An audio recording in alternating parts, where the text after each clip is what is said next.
Hi, welcome to my biology revision class. Today our topic is molecular basis of inheritance. Molecular basis நம்ம இதுக்கு முன்னாடி principles பார்த்தோம். Molecular basis அப்படினு சொன்னா நம்மளோட inheritance, the character which is transmitted from one generation to next generation via chromosomes. இந்த cell divisionல chromosome தானே important area. ஆனா அதுக்குள்ள யாரு இருக்கா அப்படினா DNA. So the DNA is the prime factor for carrying the hereditary matter from one generation to the next generation. அப்படினு சொன்னா நம்மளோட genetic material இந்த DNA இருக்கு. இந்த DNA தான் genetic material அப்படினு ப்ரூவ் பண்ண நிறைய நாள் எடுத்துக்கிட்டாங்க. ஆனா கடைசியா பண்ணிட்டாங்க. இந்த DNA RNA ஓட சேர்ந்து ரிபோசோம் ஓட சேர்ந்து முக்கியமா புரோட்டீன் சிந்தசிஸ் குள்ள இறங்குது. அந்த புரோட்டீன் மெஷினரி தான் ஒவ்வொரு லைஃபோட பேஸ். ஒரு செல்லும் ஒரு லிவிங் பீயிங்னா கம்பல்சரியா புரோட்டீன் சிந்தசிஸ் இருக்கணும். அத பத்தி இந்த லெசன்ல படிப்போம். அப்புறம் இதெல்லாம் தாண்டி இன்னும் கொஞ்சம் அட்வான்ஸ்டா bio informatics, human genome project அப்படின்னு கொஞ்சம் பெரிய டைட்டில் இந்த பர்டிகுலர் டைட்டில். ஆனா அதனால இது வந்து அப்படியே ஒரு 1 hour குள்ள கூட முடியும்னு என்னால சொல்ல முடியல. Maybe it may go with the second video also. Let us try to finish it in a short அப்படின்னு கூட பாத்தீங்கன்னா ரொம்பவே ஷார்ட் பண்ணா ஒண்ணுமே புரியாமலும் போகலாம். ஸோ டிஎன்ஏவை கொஞ்சம் ஷார்ட் பண்ணியிருக்கேன். பிகாஸ் பயோமாலிக்யூல்ஸ்ல வேற இதை நம்ம படிச்சோம். ஒரு டிஎன்ஏ அப்படின்னு சொன்னா அங்க படிச்ச மாதிரி அதே தான் பிக்சர் கூட நான் அதனால தான் போடல. லாங் பாலிமர் அப்படி அதுக்குள்ள முக்கியமா 3 ஐட்டம் இருக்கு. தட் இஸ் நைட்ரோஜினஸ் பேசஸ், ஒரு deoxyribose sugar and ஒரு phosphate. இப்போ ஒரு phosphate அப்படின்னு சொன்னா ஒரு phosphoric acid, that is orthophosphoric acid. acid அதனால DNA is a acid அப்படின்னு வச்சுக்கலாம். DNA is particularly a acid because of this phosphoric acid. இன்னொரு டிஃபரன்ஸ் இருக்கு. டிஆக்சிரிபோஸ் சுகர் அப்படின்னு சொல்ல போனீங்கன்னா யூசுவலா கார்போஹைட்ரேட்னா 1:2:1 C6H12O6 அப்படி தானே படிக்கிறோம். 1 2 இது திருப்பி 1. ஆனா இங்க கொஞ்சம் சேஞ்ச் ஆகி கார்பன் 5 5 அண்ட் ஹைட்ரஜன் 10 ஆக்சிஜன் 5 இருக்கணும். ஆனா 4 தான் இருக்கு. ஸோ இந்த ஃபார்முலாவும் கொஞ்சம் முக்கியம். நைட்ரோஜினஸ் பேசஸ்ல பியூரின் அண்ட் பிரமிடின். இப்போ பியூரின்ல அடினைன் குவானைன், அதுல சைட்டோசின் தயமின் பார்த்த மாதிரி இருக்கவே. Adenine always pair with thymine, guanine always pair with the cytosine, double bond. இது triple bond. இதுவும் base pair mechanism. இப்போ இந்த nitrogenous basesல இது இருக்கு. நம்ம nitrogenous basesல அந்த நைட்ரஜனோட பொசிஷன் ரொம்ப முக்கியம். அது இங்க பாத்தீங்கன்னா பியூரின்ல 4 இடத்துல இது 9 membered structure. ஒரு 2 சைக்கிளிக் வரும். இதுல சைக்கிளிக் ரிங். அதுல 1 3 7 9 4 இடத்துல நைட்ரஜன் இருக்கு. இங்க வந்தீங்கன்னா 1 and 3 பொசிஷன்ல நைட்ரஜன் இருக்கு. இதுவுமே क्वेश्चन தான். அதாவது இதோட இந்த டிஆக்சிரிபோஸ் ஜாயிண்ட் ஆகிற இடம் 9th பொசிஷன் அப்படி நீங்க வச்சுக்கலாம். 9 பொசிஷனோட இது ஜாயிண்ட் ஆகுது. இங்க பியூரின்ல பாத்தீங்கன்னா 1 and 3 2 தான் இருக்கு. 3 இல்ல 2 தான் இருக்கு. சோ இங்க பாத்தீங்கன்னா இந்த ஃபர்ஸ்ட் நைட்ரஜன் பொசிஷனோட இந்த டிஆக்சிரிபோஸோட கார்பன் குரூப் ஜாயிண்ட் ஆகுது. ஸோ இந்த ஜாயிண்ட் கிளைகோசிடிக் பாண்ட். ஸோ இங்க பார்க்கும்போது யூ ஹேவ் பியூரினுக்கும் பிரமிடினுக்கும் ஹைட்ரஜன் பாண்ட். இங்க வரும்போது கிளைகோசிடிக் பாண்ட். இப்போ இதுவும் சேர்ந்தா தட் இஸ் ஒரு nitrogenous bases and deoxyribose sugar combinedly called as nucleosides. இந்த நியூக்ளியோசைட்ஸோட ஒரு phosphoric acid or phosphate group சேரும்போது that is called nucleotide. So nucleotide, number of nucleotides are present, millions and billions of base pair sequences present. 3.3 into 10 to the power of 9 base pair sequences அப்படின்னா ஒரு diploid chromosome தானே நம்ம பாடியில். அப்போ 6.6 into 10 to the power of 9 அப்படின்னு வரும். இப்போ இவ்வளோ இருக்கு நம்மளுடைய இந்த ஹியூமன் ஜீனோம் ப்ராஜெக்ட்ல ஐடென்டிஃபை பண்ண விஷயம். அப்போ இதுக்குள்ள இந்த நியூக்ளியோடைடுக்குள்ள எத்தனை பாண்டுக இருக்கு, இது ஒரு எக்ஸாம் கொஸ்டின். அதுக்கப்புறம் இவ்வளோ பேஸ் பேர் சீக்வன்சஸ் இருக்கிற இந்த டிஎன்ஏவோட சைஸ் என்ன, அப்புறம் அதனுடைய பியூரினுக்கும் பிரமிடினுக்கு நடுவில் ஒரு நியூக்ளியோடைடுக்கும் இன்னொரு நியூக்ளியோடைடுக்கும் நடுவில் இருக்கிற டிஸ்டன்ஸ் என்ன, இதெல்லாமே நம்ம போன பயோமாலிகுல்ஸ்லேயும் பார்த்தோம். இங்கே வேணும்னா நான் பிக்சர் போட்டு எக்ஸ்பிளைன் பண்ணுறேன். அதுக்கு முன்னாடி நியூக்ளிக் நியூக்ளிக் ஆசிட் நம்ம யோசிச்சுட்டே இருக்கோம். இது யாரோ ஒருத்தர் தானே கேரி பண்ணுறாங்க.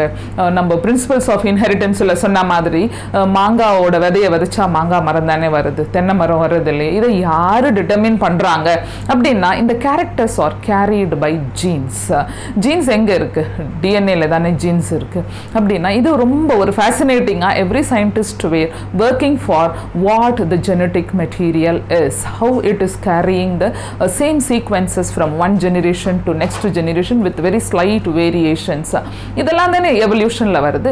அப்படின்னா ஃபர்ஸ்ட்ல இருந்து ஒரு ஹிஸ்டரியை ட்ரேஸ் பண்ணா யார் ஃபர்ஸ்ட் இது இந்த ஒரு மேட்டர் இருக்கு, இதுதான் எடுத்துக்கிட்டு போகும் அப்படின்னு கஸ் பண்ணவர் இப்போ இந்த நியூக்ளின் அப்படின்னு பேர் வச்ச ஃப்ரெட்ரிக் மெஷர். இந்த இயர் இவர் 1869 இப்போ இவர் கொடுத்துட்டாரு. ஆனால் அவரால் கரெக்டாக அதனுடைய ஸ்ட்ரக்சரை கொடுக்க முடியல. ஸோ ஐடென்டிஃபைடு அந்த ஒரு லைன் ரொம்ப முக்கியம். First time identified by Miescher. அவர் கொடுத்த பேர் நியூக்ளிக் ஆசிட் கூட இல்லை. அதுக்கப்புறமா Watson and Crick model of a DNA, world famous. அது ஒரு மைல்ஸ்டோன் மேட்டர் இந்த ஒரு பயாலஜி ஃபீல்டுலேயே. So Watson and Crick they both were working. ஆனால் அவங்க ஒர்க் பண்ணதோட பேசிக் ஐடியா என்னன்னா x ray diffraction method, x ray crystallographic method, which has been the idea was given by Wilkins. Okay, so Wilkins and Franklin மொத்தம் 4 பேர் involve ஆயிருக்காங்க இந்த டிஎன்ஏவோட ஸ்ட்ரக்சரில். அதில் 3 பேர் மென், அது ஒரே ஒரு லேடி ரோஸ்லின். அவங்க ஆக்சுவலி ஸ்ட்ரக்சர் ரிலீஸ் ஆகி அந்த நோபல் அவார்டு அவங்களுக்கு அதனால் கிடைக்காம போச்சு, அதுக்குள்ளவே அவங்க இறந்துட்டாங்க. ஸோ 3 மென் அண்ட் ஒரு லேடி. இவங்களோட பேஸ் அதாவது கிறிஸ்டலோகிராஃபி டெக்னிக், டைஃப்ராக்ஷன் மெத்தடில் தான் இது வந்து 3 டைமென்ஷனல் வியூவில் கொடுக்க முடியுன்றதை படிச்சுட்டு these people Watson and Crick have proposed to the model double helical model of a DNA. இப்போ டபுள் ஹெலிக்கல் மாடல் நான் வரையவே இல்லை. So anyway I just give like this. இப்படி போகுது double helical model. This is the, I'm sorry, it goes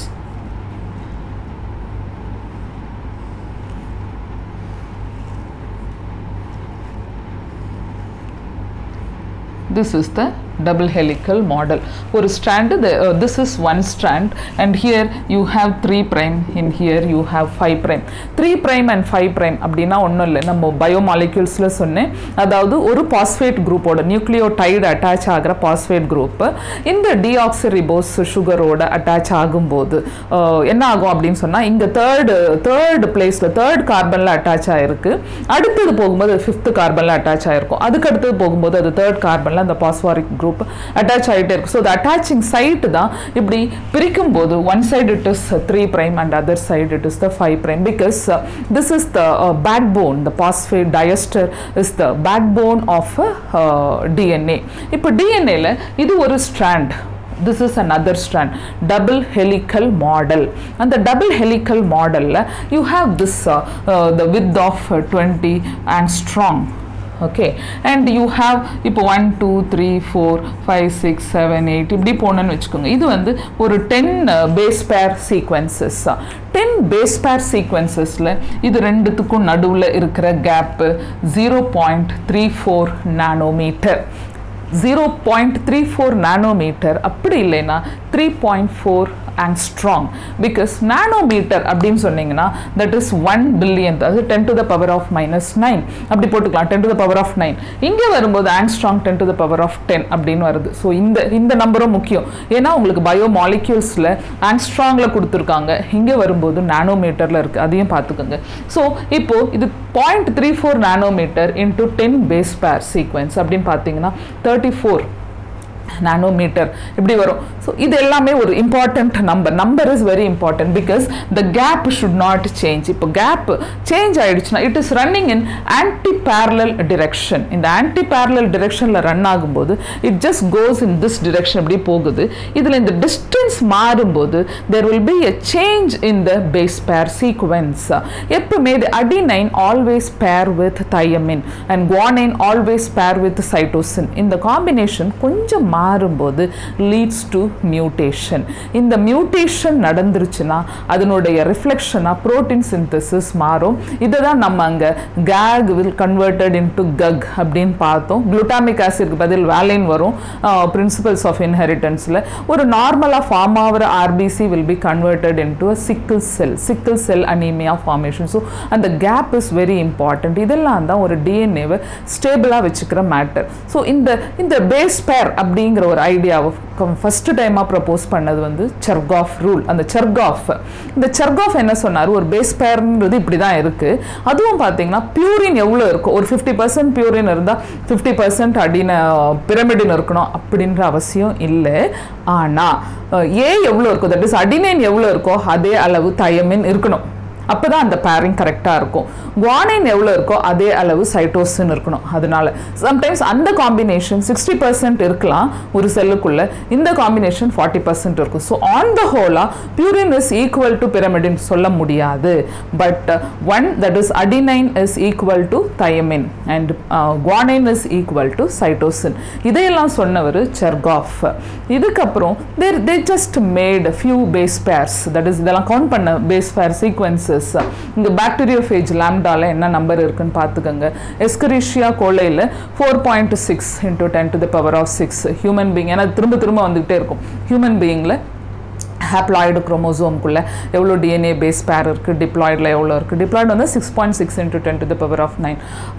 இப்படி இந்த numbers are very important. இதுக்கப்புறம் நம்ம இந்த சேலியன்ட் ஃபீச்சர்ஸ் ஆஃப் டிஎன்ஏ இப்போ அதே பார்த்தது தான். 2 phosphodiesters, that is sugar phosphate backbone is there and 2 anti parallel strands. இது ஒரு ஸ்ட்ராண்ட் அண்ட் இது ஒரு strand. they just run in an anti parallel direction.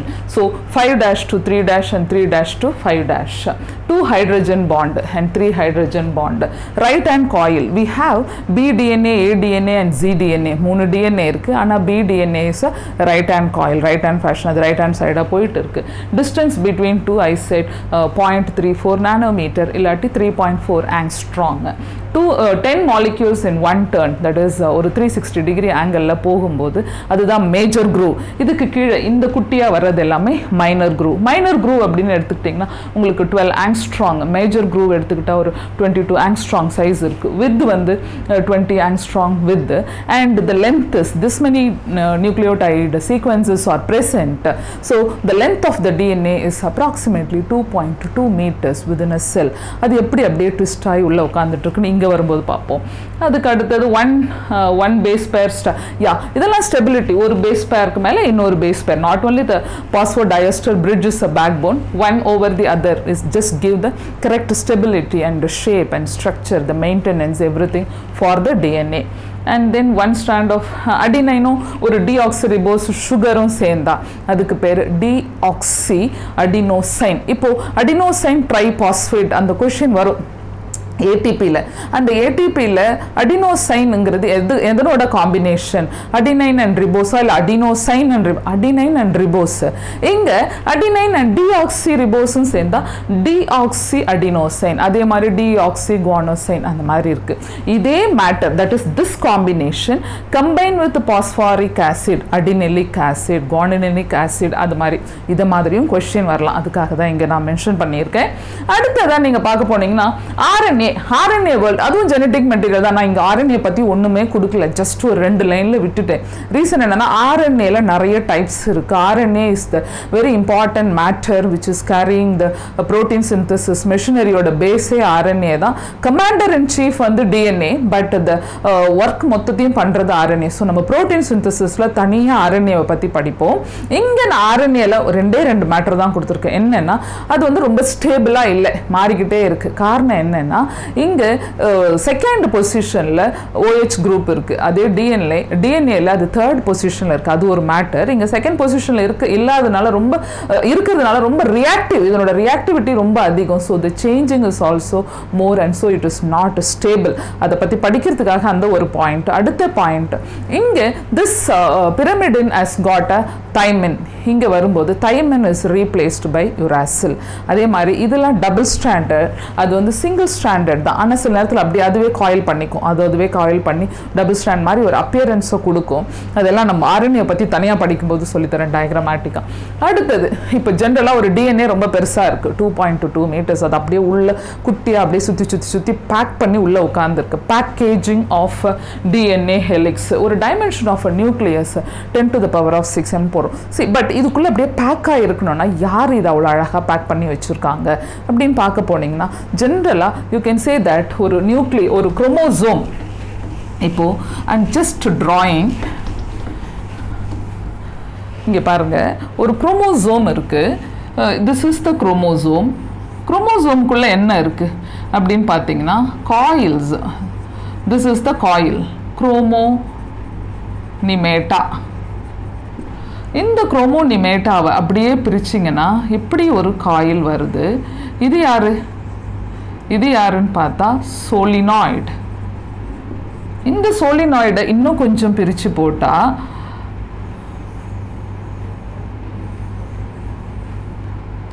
what is this? Nucleosome.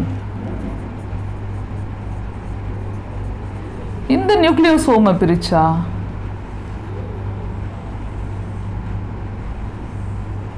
யார் வந்திருக்கா?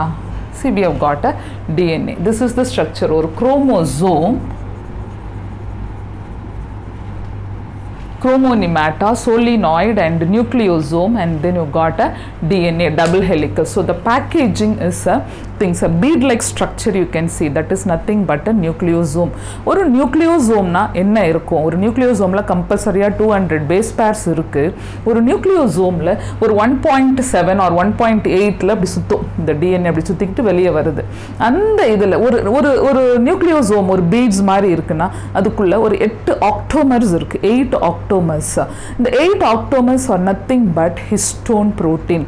அந்த ஹிஸ்டோன் புரோட்டீனில் H1, H2A, H2B, H3, H4 4 type அதில் நியூக்ளியோசோம்குள்ளே இருக்குது.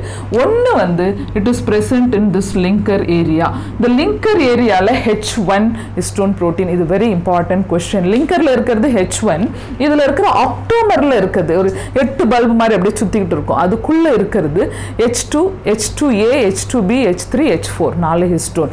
ஹிஸ்டோன்கிறது என்னன்னா the high combination of lysine and arginine. இது ரெண்டுமே பேசிக் புரோட்டீன். ஸோ இது பேசிக் புரோட்டீன் இருக்கிறதுனால இது பாசிட்டிவ் சார்ஜஸ். இந்த பாசிட்டிவ் சார்ஜஸை சுற்றி நம்ம DNA பாஸ்பாரிக் ஆசிட் இருக்கிறதுனால நெகட்டிவ் சார்ஜஸ். ஸோ அது ரெண்டு அப்படியே பைண்ட் ஆகி அட்டாச்சாக உட்காந்துட்ருக்கு. அதுதான் இதனுடைய மேட்டர். அதுக்கு அடுத்தது என்ன இருக்குது? That's all the linker protein. And here you can see the euchromatin and heterochromatin. சில இடங்களில் ரொம்ப திக்காக பைண்டாக ஆகிருக்கும், அதெல்லாம் ஹெட்டிரோக்ரோமேட்டின். நான் இன்டர்ஃபேஸ் நியூக்ளியஸில் வரையும்போது சொன்னேன். சில இடத்துல அப்படியே ரொம்ப த்ரெட்டாக தெரியறது யூக்ரோமேட்டின். இதெல்லாம் யூகேரியாட்டிக் நியூக்ளியஸில் நம்ம பார்க்குறோம். ப்ரோகேரியாட்டிக் நியூக்ளியஸில் பார்த்தீங்கன்னா அங்கே உங்களுக்கு ஹிஸ்டோன் ப்ரோட்டீனே இல்லை, நான் ஹிஸ்டோன் ப்ரோட்டீன் மட்டும். அண்ட் அந்த நான் ஹிஸ்டோன் ப்ரோட்டீனோட இது கம்பைன் ஆகிருக்கு. அதுதான் இங்கே இருக்கிறது பாசிட்டிவ் சார்ஜஸ். அதுக்கப்புறம் இது நெகட்டிவ் DNA. இது ரெண்டும் சேர்ந்து அங்கே நியூக்ளியாய்டு. பிகாஸ் இங்கே ஒரு ட்ரூ நியூக்ளியஸ் இஸ் தேர். ஹிஸ்டோனு நான் ஹிஸ்டோன் ப்ரோட்டீன் ஒரு நியூக்ளியோசோம் வெல் டெவலப்டு மாலிகுல் அப்படியே சோலினாய்ட்ஸ் எல்லாம் சேர்ந்து அப்படியே கிளஸ்டராக ஆகி குரோமோசோம் ராட் மாதிரி மாறி they are just getting into cell division. So this is just about DNA. It has got so many matters, but with this I just conclude in the DNA பத்தி. The search for the genetic material started. டிஎன்ஏவோட structure அப்படியே double helical model எல்லாத்தையும் பண்ணோன்னே யார் இந்த genetic மேட்டரை carry பண்ணுறது அப்படின்னு ஒரு பெரிய குவரி போயிட்டே இருந்துச்சு. ஆனால் அதில் பார்த்தீங்கன்னா that is during the cell division the chromosome is going இல்லையா அப்படின்னு பார்த்தா மெண்டலோ இல்லை தாமஸ் ஹண்ட் மார்கனோ இல்லை Sutton and Boveri they were just narrowed the research. Okay, குரோமோசோம்ங்கிற ஒரு ஆள் தான் it's carrying on the genetic மெட்டீரியல்ன்ற மாதிரி எடுத்துகிட்டு வந்து நிறுத்திட்டாங்க. But still there was a query, அதுக்குள்ளே என்ன இருக்குது, who is taking the genetic genetic material அப்படின்னு போயிட்டே இருக்கும்போது ஃபஸ்ட்டு டைமாக நம்ம கிரிஃபித் வந்தார், டிரான்ஸ்ஃபார்மிங் பிரின்சிபல். இப்போ நீங்கள் யூஸ்வலாக பாக்டீரியல் ரீப்ரொடக்ஷன் அப்படின்னு படிக்கும்போதே பாக்டீரியல் ரீப்ரொடக்ஷனில் கான்ஜுகேஷன், டிரான்ஸ்ஃபர்மேஷன், டிரான்ஸ்டக்ஷன், செக்ஸ்டக்ஷன் அப்படின்னு ஒரு 4 டைப்பாக படிப்போம்.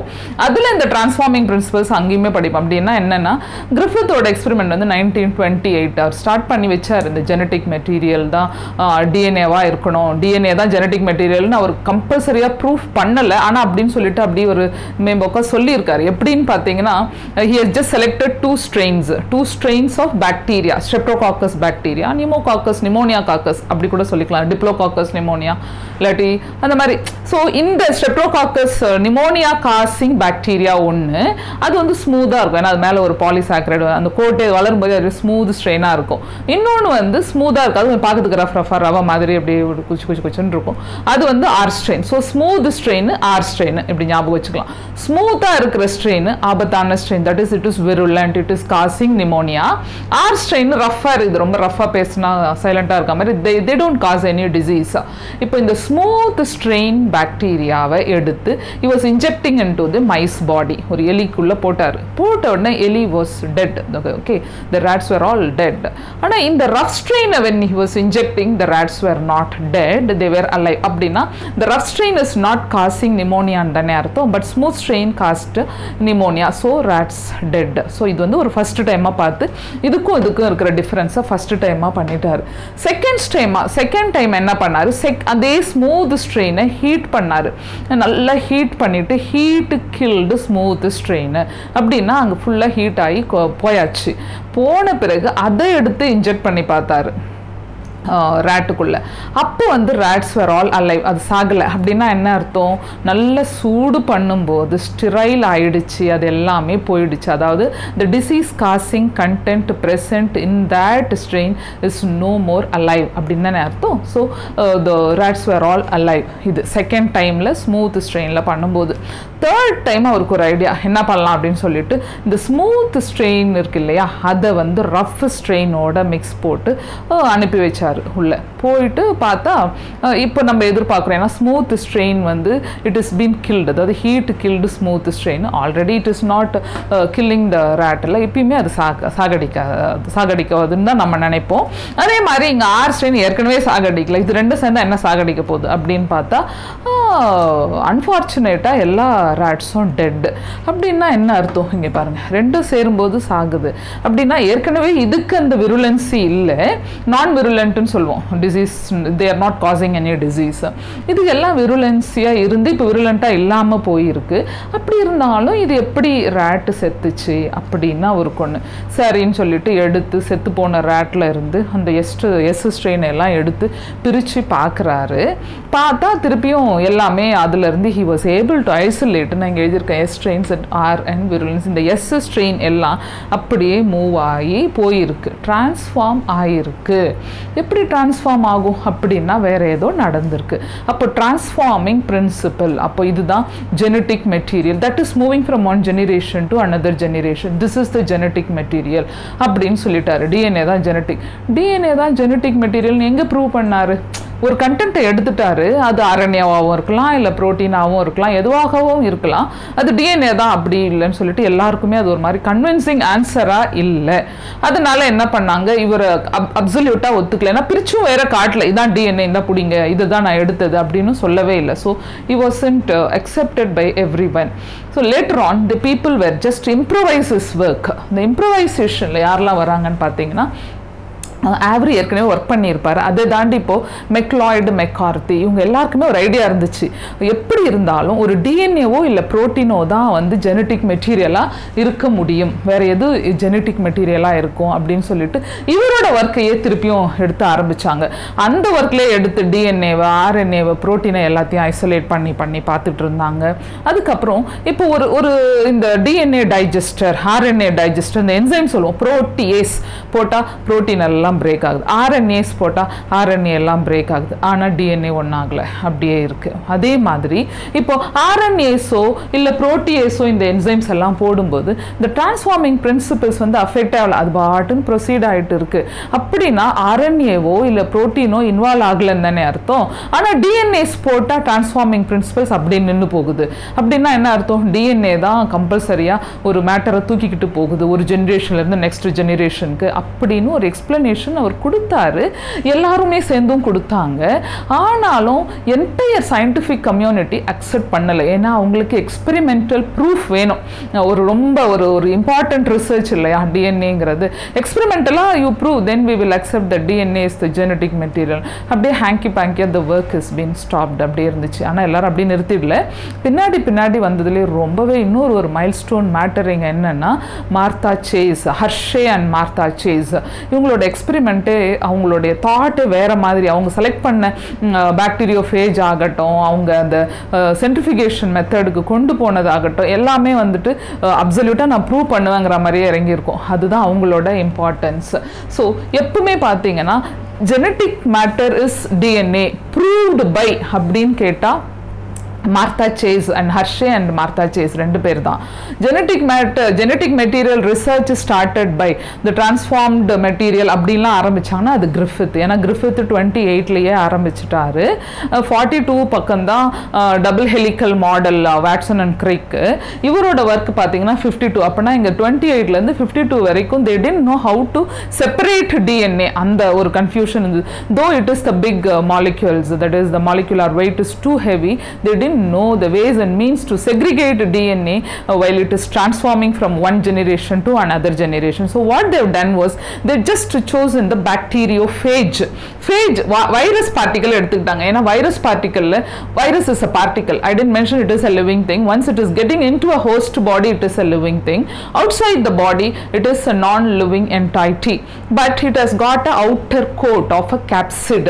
இப்போ எப்பவுமே ஒரு வைரஸ் எடுத்துக்கிட்டிங்கன்னா வெளியே எப்படி ஒரு capsid, ஒரு புரோட்டீன் கோட்டு, உள்ள வந்து ஒரு ஜெனட்டிக் மெட்டீரியல், அவ்வளவுதான். this genetic material may be a DNA or RNA but not both. அதுதான் முக்கியம். ரெண்டுமே இருந்தாதான் புரோட்டீன் சிந்தசிஸ் பண்ணி அதை நம்ம லிவிங் பீயிங்கா கன்சிடர் பண்ணியிருப்போம். But it has got either this or that, but never they possess both DNA and RNA. So they just chosen அந்த பாக்டீரியோஃபேஜ். அதை எடுத்தா அதுல ஒரு கேப்சிட் இருக்கு, அது புரோட்டீன். உள்ளே இருக்கிறது ஜெனட்டிக் மெட்டீரியல் டிஎன்ஏ. இதை எடுத்துக்கிட்டாங்க. இதை எடுத்து ஒரு பாக்டீரியோஃபேஜில் ஒரு பாக்டீரியாக்குள்ளே வளர்த்து அதில் எது வந்து மல்டிபிள் ஆகுதுன்னு ஈஸியாக கண்டுபிடிக்கணும் அப்படின்னு சொன்னால் அதை நம்ம டார்கெட் ஃபிக்ஸ் பண்ணணும் இல்லையா? அதுக்கு ஏதாவது ஒன்று பண்ணணும். So what they chosen is another 2 important isotopes they selected. ஐசோடோப்ஸில் ஒன்று பாஸ்பேட் 32, இன்னொன்று வந்து sulphur 35. Sulphur containing amino acids நம்ம பயோமாலிக்யூல்ஸில் படித்தோம். இந்த சிஸ்டின் ஆகட்டும், மீத்தியோனின் ஆகட்டும், இதெல்லாம் வந்து sulphur containing amino acid. Methionine கம்பல்சரியா இருக்கும் புரோட்டீன் சிந்தசிஸ்ல சொல்றேன், because this is the initiating codon. Methionine வந்து தான் மற்ற ப்ரொசீஜர் ஆரம்பிக்குது இனிஷியேட்டிங் கோடானா இருக்கும்போது. ஸோ ஹியர் தே ஜஸ்ட் இந்த ரேடியோ ஆக்டிவ் ஐசோடோப் இந்த புரோட்டீன்ல இருக்கலாம். அதுக்கப்புறம் இந்த பாஸ்பேட் 32 இருக்கு இல்லையா, பிகாஸ் டிஎன்ஏல பாஸ்பேட் இருக்கு. ஸோ அது இங்க வரலாம். ரெண்டுமே ரெண்டு தனித்தனி இடத்துல எதுல எது இருக்கோ, எது மல்டிபிள் ஆகி வருதோ அதை வச்சு ஐடென்டிஃபை பண்ணிக்கலாம்னு ஒரு ஐடியா வச்சு அதை அது அவங்க செலக்ட் பண்ண ஃபேஜ் ஆகட்டும், அவங்க செலக்ட் பண்ண ஐசோடோப் ஆகட்டும், அந்த ஐடியாவே ஒரு பெஸ்ட் ஐடியா. அது கம்பல்சரியா ரிசல்ட்டை கொடுக்குற மாதிரியே அவங்களுடைய ப்ரொசீஜர் போயிட்டு இருந்துச்சு. அதை என்ன பண்ணாங்க, நல்லா பிளெண்ட் பண்ணாங்க. பிளெண்டிங் அப்படின்னா பார்த்தீங்கன்னா உங்களுக்கு இது 10,000 RPM பிளெண்ட் வித் பாக்டீரியாவுக்கு உள்ள போகிறது, பாக்டீரியாவுக்கு வெளியவே நிற்கிறது. இதுதான் கண்டென்ட். நல்லா பார்த்துக்கோங்க. பிளெண்ட் பண்ணுறது, இதை எடுத்து இன்ஜெக்ட் பண்ணுறதுல பிளெண்ட் பண்ணாங்க சென்ட்ரிஃபியூஜில் வித் ஹையஸ்ட் ரெசல்யூஷன் RPM சொல்லுவோம். ரெசல்யூஷன் பெர் மினிட் 10,000 RPM போட்டு பிளெண்ட் பண்ணி they just left. அப்போ இந்த பாக்டீரியோஃபேஜஸ் were sticking on to the bacterial surface. இதுக்கப்புறம் they were just அது மல்டிப்ளை ஆயிட்டு இருக்கு உள்ள போய், அதுக்கப்புறம் உள்ள போகும் இல்லையா, ஸ்டிக் பண்ணிட்டு அதுக்கப்புறம் எது உள்ள போகுது அதுதான் மேட்டர். இப்போ ஒரு மல்டிப்ளிகேஷன் அப்போ பாக்டீரியோஃபேஜில் இந்த கேப்சிட் கோட், அந்த கேப்சோமியஸ் capsid will all stay outside, only the genetic material gain an entry into the cell. இதுதான் அதுல நடக்க போறது. இப்போ இதுக்கப்புறம் இதை சென்ட்ரிஃபியூஜ் பண்ணி எடுத்து பார்க்கணும். அவங்க they were just selecting and the centrifugation and they've seen the pellets like this. இப்போ பெல்லட்டாக ஹெவியாக இருக்கிறதெல்லாம் கீழே செட்டில் ஆக போகுது, பெல்லட் இல்லாமல் லைட் வெயிட்டாக இருக்கிறதெல்லாம் மேலே செட்டில் ஆக போகுது. இப்போ இந்த இதில் அவங்களுக்கு என்ன தெரிஞ்சிச்சுன்னா, இங்கே பாருங்கள், இதில் P32 பாஸ்பேட் இதுதான் உள்ள மல்டிபிள் ஆகி வந்திருக்கு. மேலே இருக்கிறதெல்லாம் வெறும் கேப்சிடு, அதெல்லாம் லைட் வெயிட்டாக அங்கேயே நின்றுச்சு. இங்கே பார்த்தீங்கன்னா ஒரு நார்மலு, இதில் வந்துட்டு மேலே இருக்கிற இந்த கேப்சிடு வந்து சல்ஃபர் கண்டெய்னிங்காக இருக்குது, உள்ளே இருக்கிறதெல்லாம் நார்மலாக இருக்குது. அப்படின்னா என்ன, மல்டிப்ளை ஆனதில் இப்போ இங்கே சல்ஃபர் இருந்திருந்தால் புரோட்டீன் தான் ஜெனட்டிக் மெட்டீரியல்னு ப்ரூவ் பண்ணியிருப்பாங்க. பட் இங்கே இது DNA containing, that is DNA உள்ளே போயிடுச்சு, அதாவது மல்டிபிள் ஆகி கீழே அங்கே தான் எக்ஸ்பிரஸ், அங்கேருந்து எடுக்கிற அத்தனை பாக்டீரியாலையும் பாஸ்பேட் 32 இருக்குது. அந்த ஜெனட்டிக் மெட்டீரியலில் அப்படியே பாஸ்பேட் 32 இருக்குது. ஆனால் உள்ளே போகாத அந்த புரோட்டீன் எல்லாம் அப்படியே வெளியே நிற்குது, அதெல்லாம் நார்மலாக இருக்குது. ஏன்னா உங்களுக்கு அமினோ ஆசிட்ல பாஸ்பரஸ் இல்லை, அதெல்லாம் அப்படியே நார்மலாக நிற்குது. ஸோ இந்த ஒரு எக்ஸ்பெரிமெண்ட்டில் அப்படியே நெத்தி அடி மாதிரி சொன்னாங்க, that is DNA is the genetic மெட்டீரியல்னு உலகம் எல்லாம் அக்செப்ட் பண்ணிக்கிற மாதிரி. அது ரொம்ப ரொம்ப ரொம்ப ஒரு மைல்ஸ்டோன் டிஸ்கவரி இதுவுமே. அதாவது டிஎன்ஏ ஹெலிக்கல் மாடலுக்கு அப்புறம் வந்து ஒரு important content is Martha Chase and Hershey. இவங்க ரெண்டு பேரும் கொடுத்தாச்சு, ஃபைனலாக அவங்க தான் சொல்லிட்டாங்க ஜெனட்டிக் மெட்டீரியல். சரி, இதெல்லாம் சொல்லியாச்சு ஜெனட்டிக் மெட்டீரியல். அது என்ன ஜெனட்டிக் மெட்டீரியலுக்கு என்ன அப்படி ஒரு விசேஷம் இருக்கணும் அப்படின்னு பார்த்தீங்கன்னா, ஆமாம் அதுதானே கேரக்டரை கேரி பண்ணுது. இல்லாட்டி இந்த எவல்யூஷனில் ஒரு பாக்டீரியாவோ இல்லை ஒரு அமீபாவோ இருந்த நாம இன்னைக்கு வரைக்கும் அப்படியே பாக்டீரியாவாக தான் இருந்திருப்போம். ஆனால் கொஞ்சம் கொஞ்சமாக இவால்வ் ஆகி தானே வந்திருக்கும். அந்த எவல்யூஷன் கம்பல்சரியாக தேவைப்படுது. அட் த சேம் டைம் நேற்று அமீபா, நாளைக்கு ஃப்ராகு, நாளன்னைக்கு அப்படியே மாறல. It took its own time. It is the slow process. அப்படின்னா few criterions to be a genetic material. Yes, it is very important molecule that it should have some superior characters. What are the characters it should possess? அப்படின்னு பார்த்தீங்கன்னா there should be a stability. ஒரு genetic material should be very very very stable. At the same time, it should not be very adamant that I am like this, I will never change. அப்படி சொல்லக்கூடாது. I have to change but not regularly. நேற்று ஒன்று, இன்னைக்கு ஒன்று, நாளைக்கு ஒன்று. RNA மாதிரி இல்லை. இப்போ நம்ம கோவிட் ஸ்ட்ரெயின் பார்த்தோம் இல்லைங்களா, முதல்ல இருந்தது இப்போ ஒரு புது ஸ்ட்ரெயின், இதுக்கப்புறம் என்ன ஸ்ட்ரெயின் வரப்போ, ஸ்ட்ரெயின் மாறிக்கிட்டே இருக்கு. RNA-வா இருந்தால் மாறிக்கிட்டே இருக்கும், அடிக்கடி மாறும், ஃபாஸ்டராக மாறும். ஸோ அதில் வந்து உங்களுக்கு ஸ்டெபிலிட்டி இல்லை. அதனால தான் RNA-வை ஜெனட்டிக் மெட்டீரியலாக நம்மளால் கன்சிடர் பண்ண முடியல. Though it is the oldest material, oldest molecule. அதை பற்றி நம்ம RNA வேர்ல்டில் படிப்போம். இப்போ டிஎன்ஏ ரொம்ப ஸ்டேபிளாக இருக்குது, அது ஒன்று. ஸோ ஸ்டெபிலிட்டி இருக்குது, ஸ்ட்ரக்சரல் அண்ட் கெமிக்கல் ஸ்டெபிலிட்டி இருக்குது ஒரு ஜெனட்டிக் மெட்டீரியலாக இருக்கும்போது. நம்பர் 2 பார்த்தீங்கன்னா இதில் இருக்கிற அந்த பாண்டு எப்போ பிரேக் ஆகணும், அதாவது ஜிசி பாண்டு ரொம்ப திக்காக இருக்குது, ஏடி பாண்டு டபுள் பாண்டு தான் உடஞ்சி ரெப்ளிகேட் ஆகிறதுக்கு ரொம்ப உதவியாக இருக்குது. ஸோ டிஎன்ஏ ரெப்ளிகேட் ஆகிட்டே இருக்குது. அந்த ரெப்ளிகேஷன் நடக்கும்போது தான் மைட்டாசிஸில் ஈக்குவல் நம்பர் ஆஃப் டிஎன்ஏ கண்டென்ட்டோ குரோமோசோமும் கொடுக்க முடியும். ஸோ அது அந்த ஒரு ஸ்பீஷீஸ்க்கான ஸ்டெபிலிட்டியை இட் இஸ் மெயின்டெனிங். அடுத்தது பார்க்க போனீங்கன்னா expression, the Mendelian characteristic. I am a genetic material, but I should give command and that should be expressed out via RNA.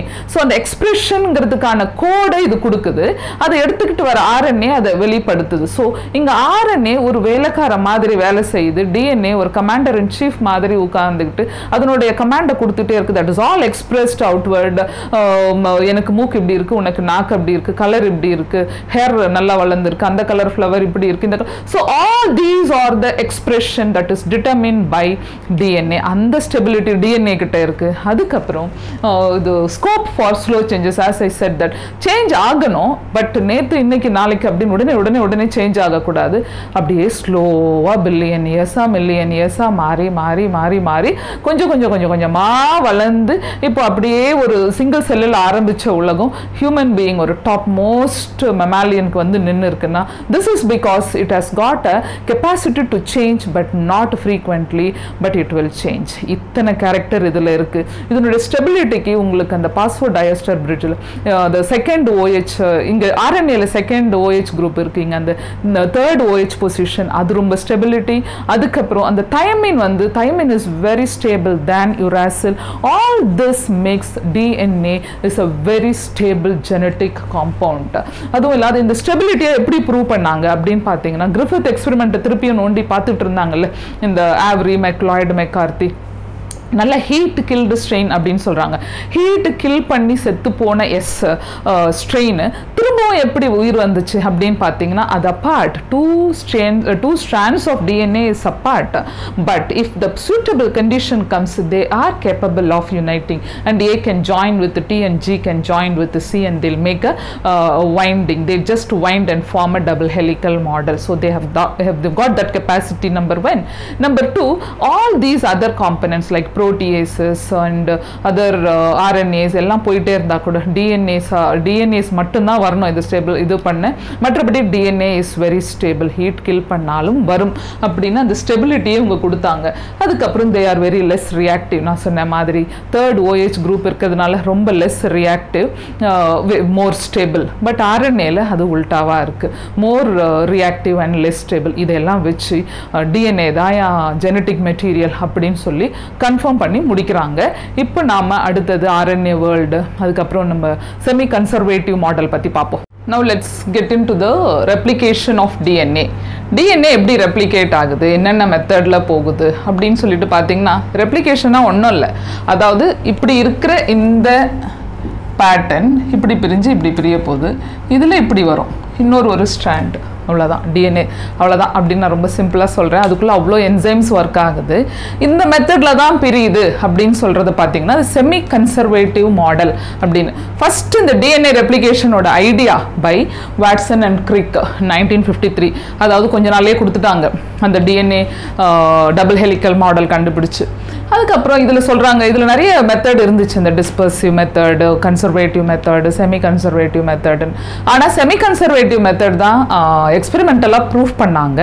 Meselson and Stahl proved it. அவர் prove பண்ணது, ஆனால் idea கொடுத்தது இந்த மெத்தடுன்னு சொன்னது எல்லாமே வாட்சன் அண்ட் கிரிக். இந்த name ரொம்ப முக்கியம் எக்ஸாமில், இயர்ஸாலாம் ரொம்ப ரொம்ப முக்கியம். இப்போ செமி கன்சர்வேட்டிவ் அப்படின்னு சொன்னால், கன்சர்வேட்டிவ்னா ரொம்ப ஓல்டு, செமினா பாதி ஓல்டு. அப்படின்னா பாதி வந்து அப்படியே அதில் இருக்கிற ஸ்ட்ராண்ட். இப்போ டபுள் ஸ்ட்ராண்ட் இருக்குது, இது திஸ் இஸ் 2 ஸ்ட்ராண்டட் DNA. இதில் ஒரு strand template for farming a new strand. இதில் இந்த strand template farming a new strand. இப்போ இப்படி எடுத்துக்கிட்டாலுமே ஒரு ஸ்ட்ராண்டில் என்ன இருக்கோ அதுதான் template for farming the next strand. இப்போ இதில் A இருந்தால் அங்கே T, இங்கே G இருந்தால் அங்கே C, இங்கே C இருந்தால் அங்கே G, அப்படி ஒரு டெம்ப்ளேட்டாக தான் இருக்குது. ஸோ இங்கே பிரியும் போது இது ஒரு டெம்ப்ளேட்டு, இது ஒரு டெம்ப்ளேட்டு, அப்புறம் அடுத்த ஸ்ட்ராண்ட் அங்கே A இருக்கிறத பொறுத்து T-யோ இல்லை G இருக்கிறத பொறுத்து C-யோ சேர்ந்து ஒரு ஃபார்ம் ஆகுது. அதனால தான் இது பாதி மதர் ஸ்ட்ராண்ட் உள்ள வருது, பாதி new strand. Semi conservative model of DNA replication. இதை மெசல்சன் அண்ட் ஸ்டால் 2 பேர் எப்படி ப்ரூவ் பண்ணாங்க அப்படின்னு பார்த்தீங்கன்னா, ஃபர்ஸ்ட் ஒரு ஈகோலை பாக்டீரியா, அந்த நேம் ரொம்ப முக்கியம். ஈகோலை பாக்டீரியாவை கொஞ்ச நாள் அப்படியே வளர்த்துக்கிட்டே இருந்தாங்க. NH3 தட் இஸ் N15, அது ரொம்ப முக்கியம். அந்த N15 அது it's not a isotope, it is a heavy hydrogen, அப்படி ஞாபகம் வச்சுக்கோங்க. ஹெவி நைட்ரஜன் போட்டு வளர்த்துட்டே இருந்தாங்க இந்த மீடியமில் NH4Cl. ஓகே, போட்டு வளர்த்துட்டே ரொம்ப நாள் வளர்த்துட்டே இருக்கும்போது என்ன ஆகும் அப்படின்னு சொன்னீங்கன்னா, மொத்தமாக ஆல்மோஸ்ட் எக்ஸப்ட் 1 or 2 ஸ்ட்ராண்ட்ஸ் எல்லாமே N15ஆகவே மாறிடுச்சு. அது நல்லா தெரியணும். இப்போ N15 ஸ்ட்ராண்ட் நம்ம கையில் இருக்கு, N15 பாக்டீரியல் ஸ்ட்ராண்ட் நம்ம கையில் இருக்கு. வளர்க்க ஆரம்பிச்சு ரொம்ப நாள் வளர்த்துக்கிட்டே இருந்ததுல எல்லா ஸ்ட்ரெயினுமே, அதுக்குள்ள இருக்கிற எல்லா பாக்டீரியல் ஸ்ட்ரெயினுமே N15, அதாவது ஹெவி நைட்ரஜன்ல இருக்கு. அது ஒன்று. ரெண்டாவது, இப்போ இந்த N15 நைட்ரஜனை எடுத்து மீடியம் N14 மீடியம்ல வளர்க்குறாங்க. N14 மீடியம் ஒரு பெட்ரி பிளேட்ல N14, அதுதான் நான் இங்கே வரைஞ்சிருக்கேன். N14 மீடியம் இதில் இப்போ வளர்க்க போகிற பாக்டீரியாவில் வந்து N15 பாக்டீரியா. ஓகேவா? ஸோ இது இப்போ போட்டு வளர்த்தா பாக்டீரியா ரொம்ப ஃபாஸ்ட்டாக டிவைட் ஆகும். எவ்ரி 20 மினிட்ஸ்க்கு அது டிவிஷன் நடக்குது. ஒரு செகண்டுக்கு ஒரு 2000 பேஸ் பேர்ஸ் அது ரெடி பண்ணும். Fastest flow of replication. So every 20 minutes நிறைய ஜெனரேஷனை எடுத்து அவங்க அதே சீசியம் குளோரைடு கிரேடியன்ட், ஏன்னா இதுதான் மிக்ஸ் ஆகிட்டு கீழே செட்டில் பண்ண வைக்கும். இந்த டென்சிட்டி, டிஎன்ஏவோட டென்சிட்டி, ஹெவி வெயிட்டோ இல்லை லைட் வெயிட்டோ இல்லை பார்ஷியலி லைட் வெயிட்டோ வாட் எவர் இட் இஸ், அது அங்கங்கே செக்ரிகேட் ஆனால் அதை பிரித்து எடுக்க முடியும். அப்போ எது செமி கன்சர்வேட்டிவ்ல வந்திருக்கு, எது வந்து ஃபுல்லாக கன்சர்வ், ஒரு கன்க்ளூஷனுக்கு ஒரு எக்ஸ்பெரிமெண்டலாக ப்ரூவ் பண்ணணும் எதுவாக இருந்தாலும். அது that's very important. important in science. So இங்கே அதை பண்ணும்போது அதுக்காக they were using cesium chloride gradient, அந்த density DNA ஓட density பார்க்கறதுக்காக. இப்போ நான் சிம்பிளாவே இங்க கொடுத்திருக்கேன். இந்த ஃபர்ஸ்ட் இப்போ லேபிள்டு இது வந்து N15 பாக்டீரியா. இது 20 மினிட்ஸ்ல வளருது. வளரும் போது 1 2 3 4 ஸ்ட்ராண்ட்ஸ் இருக்கு. இந்த 4 ஸ்ட்ராண்ட்லயுமே பாத்தீங்கன்னா ரெண்டுமே ஈக்குவல் அமௌண்டா இருக்கு. அதாவது இதுலயும் N14 N15, இதுலயும் N14 N15 வந்தாச்சு. இப்போ அது ஃபர்ஸ்ட் 20 மினிட்ஸ், அது ஃபர்ஸ்ட் ஜெனரேஷன். இப்போ செகண்ட் ஜெனரேஷன் இதுல இருந்து இப்போ இது போகுது. இதுல இருக்கிற ஒரு ஸ்ட்ராண்ட் ரெட் ஸ்ட்ராண்ட், இதுல இருக்கிற இன்னொரு ஸ்ட்ராண்ட் பிளாக் கலர் ஸ்ட்ராண்ட், அப்படி வச்சுக்கலாம். N15 ஒன்று, N14 ஒன்று. இங்கேயும் அதே மாதிரி N15 ஒன்று, N14 ஒன்று. ஆனால் வளர்ற மீடியம் இப்போ N14 மீடியம்ல வளர்ந்துட்டு இருக்கு. எல்லாமே N14 மீடியம்ல வளர்ந்துட்டு இருக்கு. வளரும்போது இந்த பிளாக்ல இன்னொரு ஸ்ட்ராண்ட் ஃபார்ம் ஆயிடுச்சு. இதுலயும் அந்த N14ல இருந்தது, இதுலயும் அதே மாதிரி எல்லாத்துலயும் வந்துருச்சு. இப்போ செகண்ட் ஜெனரேஷன்ல ஃபர்ஸ்ட் ஜெனரேஷன்ல எல்லாமே ஈக்குவலா இருந்துச்சா? செகண்ட் ஜெனரேஷன்ல பாத்தீங்கன்னா 50% வந்து N14 இது ரெண்டுமே N14 இது வந்து N14 and N15 ஸோ 50% வந்துருச்சு செகண்ட் ஜெனரேஷன்ல. எக்ஸாம் வந்து 20 மினிட்ஸ்க்கு அப்புறம் கேட்க மாட்டாங்க மோஸ்ட்லி, ஏன்னா அது புக்லேயே டைரக்டா இருக்கு. 40 மினிட்ஸ்க்கு அப்புறம் என்ன வந்துச்சு, 80 மினிட்ஸ்க்கு அப்புறம் என்ன வருது, இல்ல ஒரு 1.5 hour கழிச்சு என்ன கிடைக்குது உங்களுக்கு, அப்படி எல்லாம் கேட்டாங்கன்னா இப்படி தான் கால்குலேஷன் போட்டுக்கணும். ஸோ இங்கேருந்து இப்போ திருப்பி 2 ஸ்ட்ராண்டு பிரியுது. இங்கே 1 2 3 4 5 8 ஸ்ட்ராண்ட்ஸ் இருக்குது. அப்போ இங்கே 16 ஸ்ட்ராண்ட்ஸ் இருக்கும் கம்பல்சரியாக.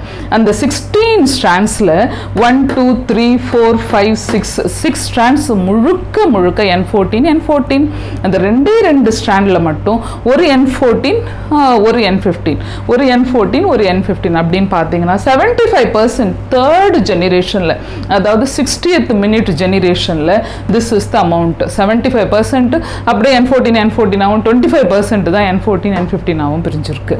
அது திருப்பி 80 மினிட்ஸ்க்கு எடுத்துட்டு போனால் பெருசாக கதை போயிட்டே இருக்க மாதிரி இருக்கும். 80 மினிட்ஸ்க்கு எடுத்துட்டு போனீங்கன்னா அந்த ரேஷியோ பார்த்தீங்கன்னா முழுக்க ஃபுல்லாக N14 இந்த ஒரு ஸ்ட்ராண்ட் மட்டும் இப்படியே வந்திருக்கு. ஸோ 12.5% தான் உங்களுக்கு N14 and N15, மீதி முழுக்க N14 அப்படின்னா என்ன அர்த்தம் அப்படின்னு சொன்னீங்கன்னா, இங்கே ஆரம்பிச்சு அப்படியே ட்ரேஸ் ஆகிட்டே தான் போகுது. ஒரு ஜென்ரேஷன் நம்பர் குறைஞ்சாலும் ட்ரேஸ் ஆகிட்டே போயிட்டே இருக்கு. ஸோ ஒரு ஸ்ட்ராண்ட் செமி கன்சர்வேட்டிவாக ஃபார்ம் ஆயிருக்கு. ஸோ ஒரு strand mother coil, another coil is a newly formed coil. This he proved it. How இந்த சீசியம் குளோரைட் டென்சிட்டியில் போடுறாரு. இதில் ரொம்ப ஹெவியாக இருக்கிற N15 முழுக்க முதல்ல ஆரம்பிச்சது, that is been settled year. அடுத்ததாக அவர் ஒர்க் பண்ணும்போது ஃபர்ஸ்ட் ஜெனரேஷனில் N14 இதை விட கொஞ்சம் லைட் வெயிட், ரொம்ப லைட் வெயிட்டான N14 மேலே செட்டில் ஆகுது. ஸோ இதை வச்சுட்டு அவர் சொல்லிட்டார், செமி கன்சர்வேட்டிவாக தான் பிரியுது அப்படின்னு சொல்லி முடிச்சாச்சு. ரிசர்ச் ஒத்துக்கிட்டாங்க எல்லாரும். ஆனால் திருப்பியும் இந்த ரெப்ளிகேஷன் ப்ராசஸ்க்கு யாரெல்லாம் உள்ள வராங்க, எந்தெந்த என்சைம்ஸ்லாம் உள்ள வருது, அது திருப்பியும் கொஸ்டினாகவே இருக்குது. கொஷினாக இருக்கும்போது இவர் ப்ரூவ் பண்ணது பார்த்தாத இவர் வந்தார் டெய்லர், அவரோட கலைகள்லாம் விசியா ஃபாபா அப்படின்னு சொல்லிட்டு ஃபாபா பீன்ஸ்னு சொல்லுவோம், ஒரு மாதிரி ரெட் கலராக கொஞ்சம் பெருசாக. ஸோ அதில் வச்சு ஒர்க் பண்ணி எல்லாருமே அப்படியே அக்செப்ட் பண்ணிட்டாங்க, செமி கன்சர்வேட்டிவ் மாடலில் தான் டிஎன்ஏ இஸ் கெட்டிங் ரெப்ளிகேட்டட் அப்படின்னு. பட் அந்த மாடலில் இருக்கிற என்சைம்ஸ் அண்ட் அதர் திங்ஸ் அதெல்லாம் மெஷினரி, வெரி இன்ட்ரெஸ்டிங் ஆக்சுவலி. இப்போ எப்பொழுதுமே ஞாபகம் வச்சுக்கிறது, இந்த ஸ்ட்ராண்ட் எப்படி கொடுக்குறாங்க எக்ஸாமில் அப்படின்னா, இங்கே 5' தட் இஸ் 5', இது பிரியும் போது இது ஜிப்பர் காயில். இப்போ ஒரு ஜிப் இப்படி இருந்து நம்ம இப்படி பிரித்து பாதியில் விட்டால் இப்படி பிரிஞ்சுக்கும். ஸோ இப்படி வந்து இப்படி பிரிஞ்சு நிற்கும். ஸோ இப்படி பிரியறது தான் இது ஜிப்பர் ஃபேஷன் அப்படின்னு சொல்கிறது. இந்த ஜிப்பர் ஃபேஷனில் யாரோ ஒரு ஆள் இதை ரெப்ளிகேஷனை இன்டியூஸ் பண்ணுறாங்க. அந்த யாரோ enzyme is present in nucleic acid உள்ளே இருக்குது, நியூக்ளியஸ்குள்ளே இருக்குது. டிஎன்ஏல அப்படியே சைட்டோபிளாசமும் நியூக்ளியோபிளாசமும் மிக்ஸ் ஆகிருக்கிறதுனால அங்கவே சுற்றிக்கிட்டு இருக்க ஒரு என்சைம். இதெல்லாம் எப்படி வருது அப்படின்னு சொன்னிங்கன்னா, இப்போ உங்களுக்கு ஜென்ரலாக டை அடினோசைன் மோனோபாஸ்பேட் அப்படின்னு சொல்லுவோம். இது எப்படின்னா டை அடினோசைன் மோனோபாஸ்பேட் இப்படி மாறுது. இந்த மோனோபாஸ்பேட் அடினோசைன்லேருந்து இது அப்படியே டை அடினோசைன் ட்ரைபாஸ்பேட்டாக மாறுது ரிபோஸ் நியூக்ளிக் ஆசிடாக இருக்கும்போது. இல்லையா, இங்கே டிஆக்சி ரிபோஸ் அடினோசைன் மோனோபாஸ்பேட். இப்போ இப்படி எழுதிக்கலாம், டிஆக்சி அடினோசைன் மோனோபாஸ்பேட். அதே மாதிரி டிஆக்சி குவானோசைன் மோனோபாஸ்பேட். இந்த டேர்ம்லாம் இருக்கும் உங்களுக்கு அங்கங்கே வேறு இடத்துல இடத்துல இருக்கும், இங்கே எடுத்து ஞாபகம் வச்சுக்கோ. இவங்கெல்லாம் அப்படியே ரெடி பண்ணுறதுக்கு அது ரெப்ளிகேஷனை இன்டியூஸ் பண்ணுற ஒரு ஆள். நம்பர் 1 ரெப்ளிகேஷனை இன்டியூஸ் பண்ணுறது இல்லாமல் ஸோ இதில் இன்னுமே கூட ஸோ இங்கே அடினோசைன் பதில் குவானோசைன் தைமிடின் மோனோபாஸ்பேட் அது அப்படியே ட்ரைபாஸ்பேட்டாக மாறும். இதெல்லாம் எதுக்குன்னா இன்டியூஸ் பண்ணுறது ஒன்று. இந்த ரெப்ளிகேஷனுக்கு ரொம்ப எனர்ஜி தேவைப்படுது. இந்த எனர்ஜியை கொடுக்கறதுக்காகும். So energy provider and inducer of a entire DNA replication. இந்த என்சைம்ஸ் நேம் நான் இங்கே எழுதல, சொல்லலாம். அடுத்தது இப்போ யூஸ்வலாக இந்த டிஎன்ஏ ரெப்ளிகேஷன் ஆரம்பிச்சதுன்னா இப்போ பிரிஞ்சிருச்சு, பிரிஞ்சு இப்படி காயில் பிரியுதுன்னா இன்னொரு daughter coil forms. This two are the daughter coils. The two daughter coils always start with 5'. அது ஞாபகம் வச்சுக்கோங்க. இங்க இருந்து தான் ஆரம்பிக்கும். அதாவது 3 பிரைம்க்கு ஆப்போசிட் வந்து 5'. இங்க இருந்து தான் அப்படி வருது with 5', just opposite to the 3'. இப்போ இந்த பிக்சர் இப்படி உல்டாவா போட்டு கொடுத்து இங்க 3 கொடுத்து இங்க 5 கொடுத்திருந்தால் நீங்க இங்க 3ல இருந்து ஆரம்பிக்க கூடாது. இந்த லீடிங் ஸ்ட்ராண்ட் இங்க வந்துடும், இந்த ஸ்ட்ராண்ட் அந்த பக்கம் போயிடும். ஸோ எப்பவுமே your diagram should start with 5'. அந்த ஆர்என்ஏ ரெப்ளிகேஷனும் அதாவது மெசஞ்சர் ஆர்என்ஏவும் 5' தான் ஆரம்பிக்கும். அப்படி ஆரம்பிக்கிறது 5'ல தான் இருக்கும். ஏன் அது 5'ல ஆரம்பிக்குது? அதுவே அது ஒரு பெரிய ஹிஸ்ட்ரி. அந்த இடத்துல தான் பாண்ட் ஃபார்மேஷன், மிக்சிங் அதெல்லாம் ஈஸி. அந்த கதை இப்போ நமக்கு வேண்டாம். இப்போ இதோட நான் நிறுத்துறேங்க. இப்போ ஸோ 5'ல ஆரம்பிச்சு அப்படியே it is moving ends with 3'. அப்படின்னா இங்க 3 இருக்கு. இப்போ இங்க 5ல ஆரம்பிச்சு இங்க 3ல முடிஞ்சிருக்கு. 3'னா இப்போ ஆப்போசிட் வந்து 5'. ஸோ 5ல இருந்து இப்படி ஆரம்பிச்சு 3ல முடியும். இதுதான் முக்கியமாக ஞாபகம் வச்சுக்கணும். அதுவும் இல்லாமல் இந்த செமி கன்சர்வேட்டிவ் மாடலில் முக்கியமாக இன்வால்வ் ஆகிற enzymes are all. First enzyme இப்போ இப்படி இருக்கிற ஒரு டிஎன்ஏவை இப்படி புழக்கணும் அப்படின்னா இந்த இடத்துல ஒரு ஓட்டை விழுது. இதுதான் replication fork. So it is just unwinding the DNA coil with the help of helicase. நம்ம ஹெலிகேஸ்ன்னு பயோடெக்னாலஜியில் ரெஸ்ட்ரிக்ஷன் எண்டோ நியூக்ளியஸில் படிச்சிருப்போம். அது மாதிரி இங்கே just unwinding the DNA, that is helicase. அடுத்ததா இங்கே that is present here in the replication fork area, and you have another important enzyme here, that is topoisomerase. Topoisomerase வந்து எப்படின்னா இப்போ ரெப்ளிகேஷன் ஆகி இப்போ பிரியுது பார்த்தீங்களா, இந்த ஃபோர்க் ஃபார்ம் ஆகும்போது ஒரு high tension created in the DNA. அந்த டென்ஷனை கொஞ்சம் ரிலீவ் பண்ணி அந்த எனர்ஜி, இதுக்கு இப்போ நிறைய எனர்ஜி தேவைப்படுது, அந்த எனர்ஜி ப்ராசஸ் எல்லாம் ஸ்ட்ரீம்லைன் பண்ணுறதுக்கு ஒரு என்சைம், தட் இஸ் டோபோஐசோமரேஸ். அடுத்த important enzyme is single stranded binding protein, SSB protein சொல்லுவோம். That is present on the mother coil. So these two are the mother coil. It is just present on opposite. அது என்ன single stranded binding protein அப்படின்னு சொன்னா, see it was like this and then it is just splitting like this. இப்போ இப்படி split ஆன strands, இதுவும் டெம்ப்ளேட்டா act ஆக போகுது, இதுவும் டெம்ப்ளேட்டா ஆக்ட் ஆக போகுது. இப்போ இங்க ஒரு ஸ்ட்ராண்ட் இங்க ஒரு ஸ்ட்ராண்ட் ஃபார்ம் ஆக போகுது. இப்போ ஃபார்ம் ஆகிற வரைக்கும் it should be like this. So this status of single stranded to be maintained for some time till the daughter coil should be formed. Okay, so for that there is a single stranded binding protein form ஆகணும். அப்படின்னா திருப்பி அது அப்படியே club ஆகிடும், DNA replication நடக்காது. அதுக்காக இந்த SSP protein is coming. அடுத்தது ஆர்என்ஏ பிரைமர். இப்போ பிரிஞ்ச பிறகு இந்த 5' எண்டில், ஓகே 3க்கு ஆப்போசிட்டாக எப்பவுமே 5' தானே வரணும். இந்த 5' எண்டில் வெரி இம்பார்ட்டண்ட் ஆர்என்ஏ பிரைமர். இந்த ஆர்என்ஏ பிரைமர் என்னன்னா நம்ம வீட்டில் பிரைமர் அடிக்கிற மாதிரி, ஆர்என்ஏ பிரைமர் இஸ் ப்ரொடியூசிங் ஒரு primase. In this primase only will induce the DNA dependent DNA polymerase. இந்த DNA polymerase is very important. You have DNA polymerase 1, 2 and 3 and all. So DNA dependent DNA polymerase is induced by RNA primase. இப்போ அது ஆரம்பிச்சிருச்சு, உடனே DNA dependent DNA polymerase will come and extend the coil. அப்படியே single stretch அப்படியே ஒரு காயிலை form பண்ணிடும். பண்ணும்போது that is called leading strand. So it has started in the place of 5 prime, so it is end up with 3 prime. So இங்க பச்சை கலர்ல வரைஞ்சிருக்கு. The green color things are all DNA polymerase over. So one side it is over. Why it is not simultaneously making on both the side? Why it is not simultaneously making the continuous strands on both the side? நம்ம படிப்போம் அதை. இப்போ பாருங்க இங்க பண்ணி முடிச்ச உடனே again from here it is starting, so it is finished off with the 3 prime, so it should start with 5 prime. So again here there is a RNA primer, இங்கேயும் ஒரு RNA primer வரும். வந்து it is not formed as a single strand at a stretch, it forms as a bits and fragments, குட்டி குட்டியா பிட்டா form பண்ணும். இது ஒரு 5 prime 3 prime 5 prime 3 prime 5 prime 3 இப்படி போட்டு இந்த கடைசி வரைக்கும் எடுத்து வந்து நிறுத்திருச்சு. அப்போ இங்க எல்லாத்துலயும் கேப் இருக்கு இல்லையா? இந்த கேப்பை எல்லாம் ஃபில் பண்ண ஒரு ஆள் வரணும், அவங்க தான் ligase. So now the ligase enzyme has come and joined all the fragments. This is done, this has been done, but here the question is, this is called a leading strand and this is called a lagging strand. Why it is not formed like a leading strand அப்படின்னு சொன்னா, இப்போ இதுவும் leading strand ஆகவே form ஆகி இருந்தா there is a chance that they both can intertwine. அப்போ double helical RNA would be formed.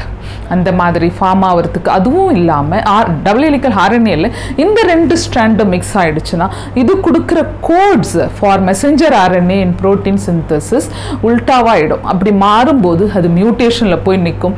ஏதாவது it expresses in the protein synthesis and any defective gene would come. ஏதாவது நிறைய டிஃபெக்டிவ் மெட்டபாலிசம் வரும். ஏன்னா DNA replication ஒரு ongoing process. அதில் இது ரெண்டும் இன்டர்ட்வைன் ஆகி டிஎன்ஏவா மாறாமல் இருக்கிறதுக்காக இது ஃபார்ம் ஆகி முடிஞ்ச உடனே இதில் பிட்ஸ் அண்ட் ஃப்ராக்மெண்ட்ஸ். அதே மாதிரி இந்த சிங்கிள் செல் பைண்டிங் ப்ரோட்டீன் இப்படியே வைக்காம அட் அ டைம்லேயே ரெண்டும் அப்படியே நின்றுட்டு இருந்துச்சுன்னா என்ன ஆகும்னா இது ரெண்டுமே காயிலும் ஃபார்ம் ஆகிறது. அதாவது தனித்தனியாக போகாமல் ஒரே டைமில் இது ரெண்டும் மிக்ஸ் அடிச்சிடும். இப்படி அடித்து அது RNA காயிலாக ஃபார்ம் ஆகிடும். இப்படி ஃபார்ம் ஆனாலும் அது பிரச்சனை ஆகிடும். அதனால தான் எப்பவுமே இங்கே ஒரு ஸ்ட்ராண்டு லீடிங் ஆகும், ஒரு ஸ்ட்ராண்டு பிட்ஸ் அண்ட் ஃப்ராக்மெண்ட்ஸ் ஆகும் ஃபார்ம் ஆகுது. இதை பார்த்தவர் ஒகாசாக்கி. ஸோ இந்த ஸ்ட்ராண்டுக்கு இன்னொரு பேர் ஒகாசாக்கி ஃப்ராக்மெண்ட். இதில் வர கொஸ்டின்ஸ் எப்படின்னா, this is the continuous strand, so this is the continuous strand. இது அப்படியே உடஞ்சு வரதுனால இது டிஸ்கண்டினியூவஸ் ஸ்ட்ராண்ட். இதனுடைய பேட்டர்ன் பார்த்தீங்கன்னா 5 prime to 3 prime. இங்கே மட்டும் எப்படி போகுது, இங்கேயும் 5 to 3 prime தான், மாறவே மாறாது. லாகிங்னும் போது மாறப்போகுது அப்படின்லாம் இல்லை, அதே மாதிரி தான் வரும். வந்து இப்போ எல்லாமே ஒட்டுறதுக்கு லிகேஸ் வந்து ஜாயின் பண்ணியாச்சு. முடிஞ்ச உடனே 2 காயில் ஃபார்ம் ஆகிடும். இந்த இடம் அப்படியே அன்வைண்ட் ஆகி முடிச்சிடும். இந்த காயில் அப்படியே ஃபார்ம் ஆகி semi-conservative model is just to form 2 daughter cells carrying one strand is a mother strand, one is a newly synthesized strand. This is about your semi-conservative model and so many enzymes linked into it. So this lesson உங்களுக்கே தெரியும் ரொம்ப பெரிய lesson, ஒரு 31 pages கூட matter இல்லை. It has got so many intricacy in it, so I could not make it as a single video. இப்போ இது வரைக்கும் நம்ம பார்த்தோம் இல்லைங்களா, இந்த RNA அது ஒரு பார்ட்டாக தான் நான் கிளாஸ் எடுக்கும்போது அப்படி தான். இது வரைக்கும் செமி கன்சர்வேட்டிவ் மாடல் வரைக்கும் ஒன்று எடுத்து முடிச்சுட்டு அடுத்ததாக இந்த what about this protein synthesis, human genome project, அதெல்லாம் ஒரு தனி சாப்டராக. அப்போ தான் நான் RNAவோட டைப்ஸ் அதெல்லாமே நான் டீச் பண்ண முடியும். ஸோ நீங்கள் என்ன பண்ணுங்கள், இது வரைக்கும் பார்த்ததுல உங்களுக்கு எதனா டவுட் இருந்தால் அது எல்லாமே கண்டினியூஸாக இன்னொரு வீடியோவாக வரும். டெஸ்ட்டுமே 2 சப்டைட்டிலாக போட்டு தரேன். இல்லாட்டி மொத்தமாக போட்ட ஒரு மாதிரி ஜங்க் மாதிரி இருக்குது. Protein synthesis is very important. Surely you'll get a question. So I make a separate video on that along with the human genome project. So இதில் ஏதாவது டவுட் இருந்தால் just put it in the comment section. Subscribe பண்ணுங்கள், share பண்ணுங்கள், and please write the test and come for the discussion. Thank